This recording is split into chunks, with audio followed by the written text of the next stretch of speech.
Loss অ্যাঞ্জেলেসে অনুষ্ঠিত হয়ে গেল সঙ্গীত দুনিয়ার সবচেয়ে মর্যাদাপূর্ণ আয়োজন গ্র্যামি অ্যাওয়ার্ডের ৬৮তম আসর। বাংলাদেশ সময় সোমবার ভোরে ক্রিপ্টো.কম অ্যারেনা পরিণত হয় বিশ্ব তারকাদের মিলন মেলায়। কিন্তু রেড কার্পেটে সবচেয়ে বেশি আলোচনায় চ্যাপেল রোয়ান। গ্র্যামির রেড কার্পেটে পপ সঙ্গীত শিল্পী চ্যাপেল রোয়ান হাজির হন একটি স্বচ্ছ গাঢ় তামাটে রঙের গাউনে। এই পোশাকটি ডিজাইন করেছেন মুগলারের পরিচালক মিগুয়েল কাস্ট্রো ফ্রেইটার্স।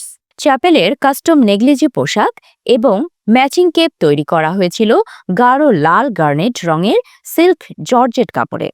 তবে কেপটি খুলে ফেলতেই রেড কার্পেটে তৈরি হয় বিতর্ক। পোশাকের নকশা এমন ছিল যাতে তার দেহের উপরের অংশ স্পষ্টভাবে দৃশ্যমান হয়ে পড়ে। এই লুক নিয়েই মুহূর্তের মধ্যে সোশ্যাল মিডিয়ায় শুরু হয় আলোচনা ও সমালোচনা। চ্যাপেল রোয়ান পায়ে পড়েছিলেন স্ট্র্যাপি হিল, গলায় সোনালি চোকার এবং চোখে ছিল স্মোকি মেকআপ। তার পিঠের খোলা অংশ জুড়ে দেখা গেছে একাধিক ট্যাটু, যা লুকটিকে আরও নজর কাড়া করে তোলে। নগ্ন বা সাহসী পোশাক নিয়ে চ্যাপেল রোয়ান নতুন নন।